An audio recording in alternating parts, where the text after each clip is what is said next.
are the only team in the NFL that the Patriots have not beaten since the start of the 2008 calendar year. I had to check that. And Jason Pierre-Paul isn't backing down to the perfect Patriots. He said this: "They're undefeated, but they'll have to come through here. We'll get to the quarterback. I'm sure of it. I know I will. You don't know. He might have an off game. He might be sick. You don't know. Anything can happen. I hope he's sick. That would be better for us." Stephen A., was this smart to say by one JPP?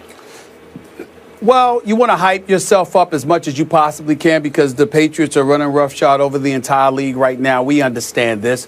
You look at the New York Giants, they've got the 19th ranked defense. They're 31st against the pass, and it's primarily because of their inability to get to the pass rusher. If you're JPP, what you're doing is reminiscing about when the Giants beat the Patriots in the Super Bowl a few years back. Not just once, but twice. You're recognizing how you did that by getting to Tom Brady and making him tap dance in that pocket like the late, great Gregory Hines, God rest his soul. I don't think this Giants defense is capable of it, but I don't think that JPP's comments were nearly as incendiary as some people might be trying to portray it to be. Because he did say, I hope he gets sick. That would help us. You never know. You know, he might have a bad day, something like that. He wasn't sitting there saying, we're better than him. We're gonna humble him. We're going to do this, that, and the other. He's saying that, you know what? Anything could happen on any given day. Let's hope he gets sick. Let's hope he's not himself. Let's hope he has an off day. So you're recognizing and appreciating the greatness of Tom Brady. Why not completely diminishing the hopes of the franchise that you play for? I can respect it. I understand where it's coming from.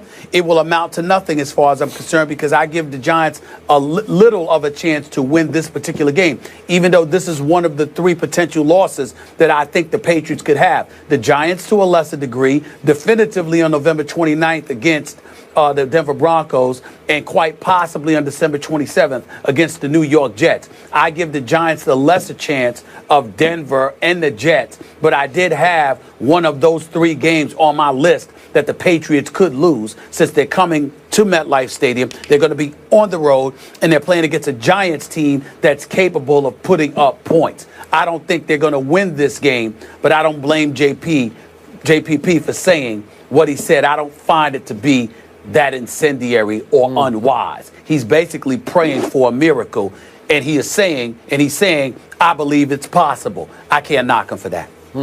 I'll go you one better. I thought it was smart for him to say it. I would have encouraged him to say it if I were a teammate or a coach. And I'm now speaking to True Blue Giants fan Molly and Steelers Giants fan, Giants fan Stephen A. He's like 50-50. But I'm here to tell both of you, by the day, I get more scared about this game as a Brady fan. I'm not so much a Patriots fan as I am a Tom Brady fan. I'm starting not to love Tom Brady's chances in this game because I feel like the Giants are in the Patriots' heads. I feel like Eli is in Brady's head. I feel like Eli, and I told you two the other day, remember, Eli descended from NFL royalty. He knows his blood is bluer than Brady's blood.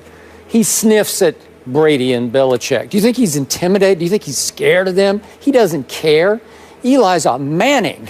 And when it comes time against Tom Brady, the best quarterback in pro football, Eli continually out-Brady's Brady. Eli turns into Brady in crunch time. It's the craziest thing I've ever seen. It is spooky crazy. It is eerily similar how game after game, Eli has been Brady late. He's trumped Brady with Brady-esque greatness. It's happened again and again. I remind you, the last regular season game. Remember this one? It was November 6, 2011. I was with the First Take staff. We were at San Antonio at Fort Sam Houston for Veterans Day, so we watched it as a staff together. And it was the craziest finish you'll ever see because Brady threw it to Gronk late for a touchdown from 14 yards, and it looks like, once again, Brady had done what Brady does. So there's a minute and a half left. Eli gets the ball backed up to his own 20, and he goes 80 yards against Belichick's defense. And with 7 seconds left, Eli hit Jake Ballard third and goal from the 1 yard line for a touchdown, and they pull it out. It's like, how did you, that was Eli out-Bradying Brady. And we know what happened, especially in the first Super Bowl. Tom Brady went down with a couple of minutes left, hit Randy Moss for the touchdown. It's 14-10, New England. It's like, that's what Brady does. And then we know, I don't even want to get into how Eli did it, but he did it. I got to give it to him. And he finally hit Plaxico for the game-winning touchdown. So why shouldn't JPP say this? Because he's speaking from a position of strength. And again, to your point, Stephen A., obviously the Giants' defense right now, Molly, it's not nearly what it was in either of the Super Bowls, especially the first Super Bowl. Definitely it's just not. Okay? But somehow, let's say Brady puts up 38 on Sunday, okay? 38. Now, it's at the Giants. Watch Eli put up 39. I mean, he's capable. He is capable with his weapons. You know, obviously, Odell and Randall. I'm not doing anything here. I'm just telling you the truth. Is this your manipulation trying to jinx us? And is that where your mind is going? I'm telling you the truth. Yes, it is. You know the Patriots are going to win. I don't know. We can't trust that. I don't know that. He's trying to jinx me, right? Hey, I know some of the best Patriots fans in this country, and I've been communicating with them this week. They are scared of this game because in the past they haven't been afraid of Eli, and all of a sudden they're saying, maybe Eli's got their number. Maybe it's a hex. It's some Eli jinx where he goes out there and says, what will go wrong for them will go wrong. What can go wrong will go wrong. And for me, what can go right will go right. Do I not have history on your side? You do, but the Giants aren't that good this year. Oh, they're just not that good. But Eli, I got to tell you, Eli's been pretty great this year. I know, but I still think the Patriots are going to win this. Okay, so Molly, the case is closed because Molly has stated for the record that my Patriots will beat her Giants. Yes. It's overdone. They don't even need to play the game. That's where we are.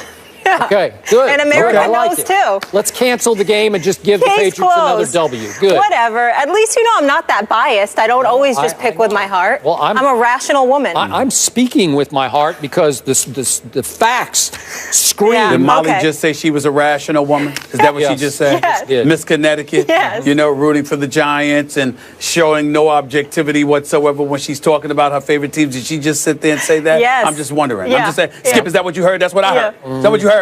Yeah. Okay. We're all clear on it. All right. All right, let's move on. Yes. Jeff Van Gundy makes some critical comments about Dallas fans. You love Mollywood, Stephen A. Take a trip. Find out what he had to say about DeAndre Jordan and Greg Hardy when we come